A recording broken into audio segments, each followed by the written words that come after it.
நான் உன்கிட்ட அன்னைக்கு சொன்னேன்ல நான் உன் கூட ஹாப்பியாவே இல்லைன்னு. அது பொய். எனக்கு தான் அது அன்னைக்கே தெரியுமே. எல்லாம் தெரியும். அது சின்ன வயசுல இருந்தே அப்பா கூட ரொம்ப ஹாப்பியா இருந்தேன்.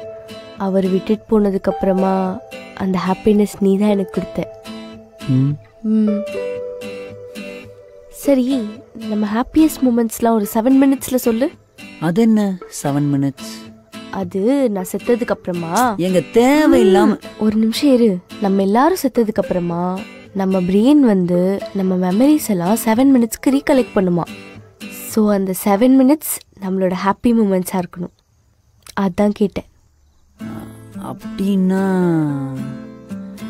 நான் அவங்க கூட இருந்த ஹாப்பியஸ்ட் மூமெண்ட் அன்னைக்கு